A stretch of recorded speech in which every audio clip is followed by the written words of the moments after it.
¡Qué barbaridad! Bien, y son las 8:11 de la mañana y vamos a hablar de lo que ha sucedido en el Congreso con la nueva bancada que se está formando. Y estamos acá con el congresista Castro para que nos hable del problema que han tenido. La Oficialía Mayor ha dicho que en ningún caso pueden constituir grupo parlamentario separado los congresistas que pertenecen a un mismo partido, refiriéndose a Salvador Heresi. Buenos días, muchas gracias. Buenos días. Aquí la cuestión es muy clara. A algunos le aplican el reglamento, en algunos casos, y a otros no. Hay casos en que se han formado bancadas justamente teniendo militantes de otras agrupaciones. ¿Cómo cuál? Bueno, por razones obvias y no atentar contra nuestros propios compañeros congresistas, pero esa es una versión no solamente nuestra, sino que también la conocemos al interior. Aquí se está utilizando, en algunos casos utilizan el reglamento para sacar algún tipo de ventajas, pero cuando ellos se dan cuenta, porque nosotros aquí en este momento somos 7 no agrupados, y que en el fondo no nos contabilizaban, nosotros somos NN. Y el problema está que ellos, aquí y ese es uno de los dramas que vive el Perú, de fujimoristas y antifujimoristas. Y los dos, nosotros hemos recusado, y ustedes también lo han hecho en su respectiva oportunidad, ha habido corrupción en los 90, 10 años, y la corrupción de los últimos 18 años queremos olvidarla, y que es de repente mucho más cuantiosa que la que ha habido en el decenio de los 90. ¿Y por qué? Porque nosotros hemos tenido ingresos extraordinarios, productos de la minería, de los precios de los minerales. Pero el boom minero que fue lógicamente. fantástico. Entonces, nadie ha medido esto. Y entonces aquí hay los ladrones del pasado, y quieren ser, están siendo señalados por los ladrones del presente. Y nosotros, los que venimos desde provincia, los que venimos con un diálogo diferente, nos han tratado de arrinconar, como que para que no tengamos voz en este Congreso. Y le tenemos que decirle, mira, y aquí también ustedes, que quede claro y concreto, nosotros hace 2 años hablábamos del caso de Odebrecht. Ahora, ni el Banco Mundial cree en Odebrecht, pero sí nuestro gobierno, ¿no es cierto? ¿Ha tomado alguna medida el gobierno? Al contrario, lo está mandando para que transe y que negocie. Particularmente, y esto no es una posición fujimorista ni de nada, desde el primer momento nos hemos opuesto a esto. Y ahora nos dicen, no, que eso es fujiaprismo, que eso... Yo estoy al margen de todo eso. A mí me interesa el pueblo del Perú, que se beneficie. Vengo de Tacna y queremos muchísimo al Perú, pero hemos visto que ambos casos son 28 años de robo permanente en el Perú. 10 Pero y ¿eso más quiere 18. decir entonces que la nueva bancada va a estar en contra de un acuerdo con Lógicamente, con Odebrecht? Estamos en desacuerdo total, y justamente la batalla contra la corrupción es una lucha frontal que tenemos que... Y en eso somos coincidentes. Olaechea es un tipo que no pueden decirle, tendrá pues es de derecha, lo que ustedes... Pueden decirle de todos los males, todo lo que quieran, pero no lo vemos como que es un tipo corrupto. Pero para ustedes igual forma el caso de Rosas. Pero para ustedes no es importante que haya un acuerdo para combatir justamente la corrupción. Es importantísimo, pero en el Congreso protegen. Ustedes ven que hay varios, Gino Costa, que es el gran protector, él protegía a PPK y a Toledo.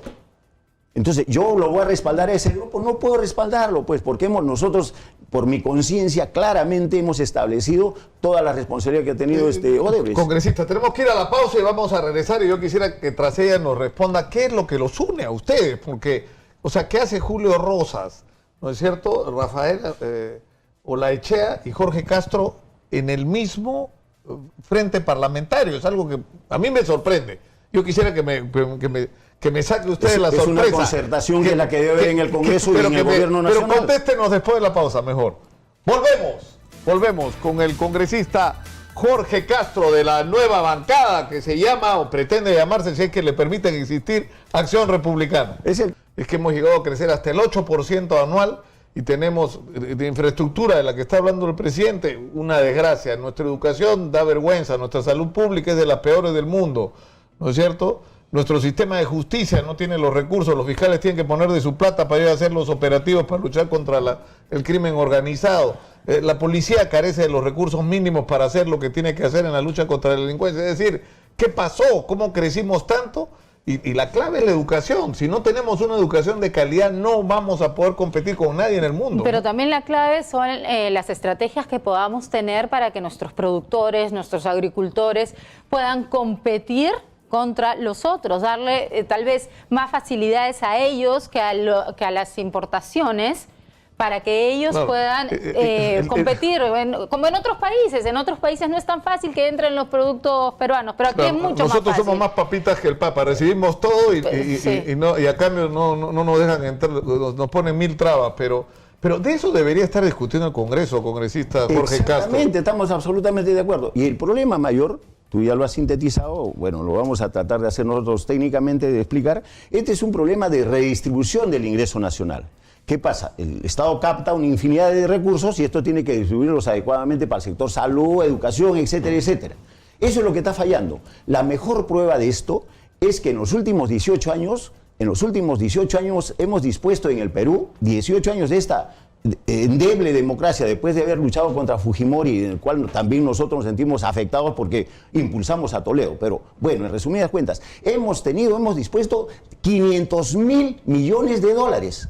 Y eso ni siquiera ha hecho esa evaluación el Ministerio de Economía y Finanzas. Y nosotros, desde nuestro pequeño despacho, hemos hecho esa evaluación. ¿Y qué es lo que ha dado como resultado? Cuando nosotros hemos llegado acá, o mejor dicho, en los diferentes foros, porque hemos participado en diferentes foros antes de llegar al Congreso, se nos decía que nos falta de infraestructura vial y de diversos tipos de infraestructura, 100.000 millones de dólares. Hemos tenido 5 veces más que eso. Sin embargo, hoy día hasta los desagües colapsan y se caen los túneles. ¿Quién tiene esa plata? Ese es el problema que tenemos que preguntarnos. ¿Quién se ha beneficiado con este billete? El problema no es cuánta plata se le da al presupuesto, el problema es qué se hace con esa plata y la capacidad que hay de los profesionales que ocupan los cargos públicos. Muy bien, y eso está vinculado a la honradez, la honestidad, la transparencia, el conocimiento que tiene. Tú ves la improvisación que hay en los ministerios, nosotros hemos visto la cantidad de improvisación. Pero desde el Congreso, ¿qué se puede hacer? Por eso, el problema es estamos totalmente desquiciados porque tenemos unos congresistas que hablan que son antifujimoristas y no saben ni por qué, y otros que son fujimoristas y tampoco saben por qué. Pero el problema es que eso nos lleva a la profunda crisis de representación política en los partidos. El solo hecho que estemos discutiendo la recomposición de comisiones a partir de que las fuerzas políticas se han reagrupado porque la gente que llegó por un partido se pasó para el otro y hay algunos que han pasado en el camino hasta por 2, ¿no es cierto? Te muestra que no hay ninguna solidez en las organizaciones políticas porque no están unidos alrededor de ideas. Es algo así como clubes electorales. Vamos a las elecciones y ahí nos juntamos porque hay elecciones. A ver quién agarra. Esa es la verdad del tema. Ahora, todo esto que se desquicia del Congreso, desquiciar al Poder Ejecutivo sin norte, sin agenda. ¿Quiénes le dictan la agenda en el Congreso? Los medios de comunicación. Nosotros no tenemos una agenda. Y sobre todo van a un medio de comunicación y como no tienen la preparación, muchos de ellos no tienen la preparación adecuada, los monitorean como desean.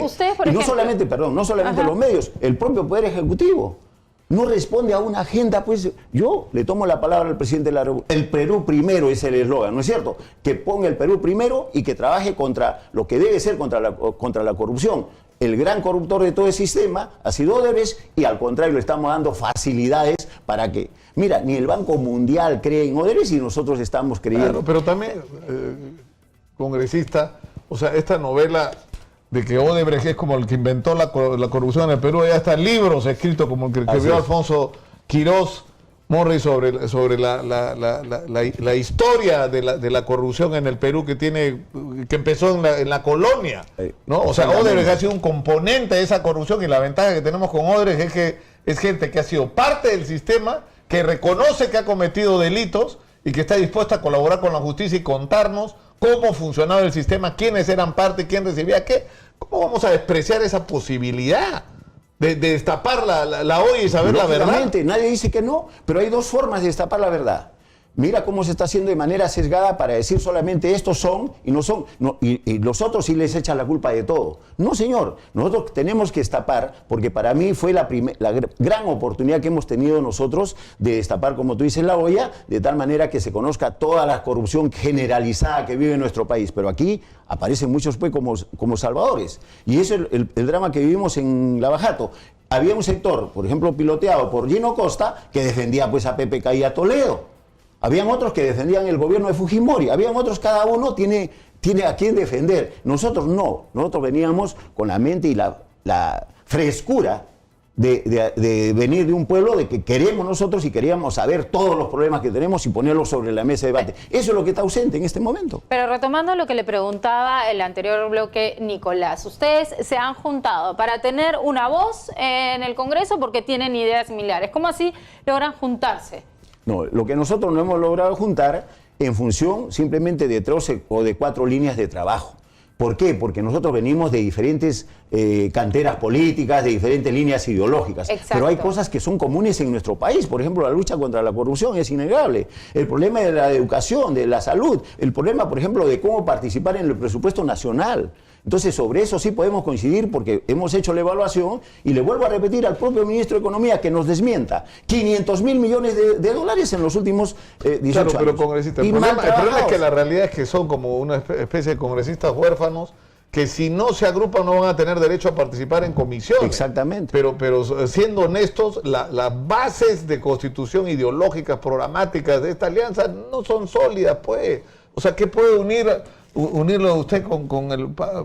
o sea, pero es el mismo esquema, pues perdón. ¿Usted cuál es la base ideológica que tiene Gino Costa? ¿Es revolucionario o algo? Con la base ideológica con los otros señores que se han juntado para hacer ese grupo de 40, 50. Pero en todo Igual el caso fujimorismo. vale para todos, ¿no? Ese Exacto. es el mal de todos. Y eso es cierto, es un mal que atraviesa toda la política nacional. Ya La está atomización de la la Pero política. por usted, esta, ¿no? usted mismo ha dicho, son 4 puntos en los que están de acuerdo, pero el país no se basa en esos 4 puntos. Ustedes van a tener que tomar decisiones sobre otros puntos que aparezca en el Congreso. ¿Cómo va a ser? ¿Va a ser una bancada que tenga un consenso? ¿Quién va a decidir lo que votan en bancada? Por eso ahí ¿Qué va a tenemos pasar que cuando hay ponernos un de tema? acuerdo y es indudable que tenemos que entrar a puntos de coincidencia lo más cercano posible porque Ahora, es difícil. Y la política como se está trabajando en el Perú pues es una diáspora. Ahora, lo que sí es un argumento que puede ser considerado razonable es cómo es posible que Salvador Heresi sea secretario general y miembro de Peruanos por el Cambio, que tiene una bancada en el Congreso, pero él pertenece a otra. O sea, una cosa que no... Justamente digamos ellos- que no tiene ninguna ellos- lógica, ¿no? Justamente sobre ese tema ellos van a tener que elucidar seguramente a más tardar la siguiente semana, porque hay muchos que ingresaron por Peruanos por el Cambio y que son totalmente independientes, que es una diáspora también, y van a tener que ser desalojados de Peruanos por el Cambio, que también va a cambiar su denominación. En todo caso, la situación es grave. Ustedes creo que conocen, aquí no nos podemos santificar nadie. Si hay 130, de repente son 130 versiones. Si los propios del Nuevo Perú, cada uno trabaja su propia idea. Igual el Frente Amplio. Entonces no hay puntos en común. Entonces nosotros tenemos que trabajar una agenda, ya no podrá ser 4, como ustedes nos están y nosotros también hemos manifestado, pero podemos ponernos de acuerdo en 8, 10 o 15 líneas de acción concurrentes, que eso es lo que necesita el Congreso de la República, pero no tampoco salir, señores, ustedes son antifujimoristas y yo te odio a ti. Y el otro, en función de odios no vamos a construir nada. Lo que necesitamos son cerebros que comiencen a procesar ideas. Lo que cómo salir de necesitamos esta- en realidad, congresistas, son partidos verdaderos, basados en ideologías, en propuestas para ordenar y llevar el país en una u otra dirección, que tenga determinadas normas y compromisos, Pero- ¿no? Y no lo que ética. tenemos, que son estos Ética. flanes, ¿no? Que son clubes electorales. Nos juntamos porque hay elecciones, muchachos, vienen las elecciones y después cada uno dispara para su lado y no tienen nada que los una, en realidad, que no sea el apetito de llegar al cargo público, ¿no? Perdón, nosotros hemos vivido la época pues, de los 70, de los 60, 70, 80, donde habían partidos políticos. Hoy ya no los hay. Es la realidad concreta es esa. Entonces tenemos que partir de algo. No podemos seguir pensando que somos 130 congresistas y cada uno va a salir con su propia vela. Tenemos que poner sobre la mesa de debate por lo menos 6, 8 o 10 puntos concurrentes donde podemos eliminando o por lo menos eliminándonos la barrera absurda de simplemente porque tienes que alinearte acá, que eres fujimorista o eres antifujimorista. Y nosotros creemos que tenemos que construir la tercera vía, y esa tercera vía que debe de ser de concurrencia de todas las fuerzas políticas del país. El Perú nos exige, el pueblo. ¿Ustedes creen que el pueblo nos está viendo bien? Nos ve bien, mal a todos, sino que circunstancialmente hoy lo ve bien al presidente, pero es como presidente, como una sola unidad de los 32 millones de peruanos, pero a los demás ministros los ve como nada. Y ojo, que los ministros manejan presupuestos públicos, nosotros no manejamos presupuestos públicos y simplemente se nos achaca todas las cuestiones de los problemas que tenemos. Pero yo quiero finalizar en lo siguiente, esta es la gran oportunidad de reconstruir nuestro país a través de este problema de Odebrecht, pero tenemos que desnudarnos todos. Esto ha implicado también un Ministerio Público que no ha actuado, un Poder Judicial tampoco que no ha actuado, pero ahora lo miramos de costado. Como simplemente ya salió Chávarri, tenemos que dejarlo pues a Pablo Sánchez. Cuando Pablo Sánchez, si ustedes comienzan a darse cuenta, a Pablo Sánchez le presentaron las denuncias contra Odebrecht y nunca se procesaron. En fin. Tenemos que terminar por hoy. Muchas gracias. Muchas gracias a ustedes. Jorge Buenos días. Castro por estar con nosotros. Vamos a la pausa, regresamos con más. Esto es Exitosa, la radio del Perú. Volvemos.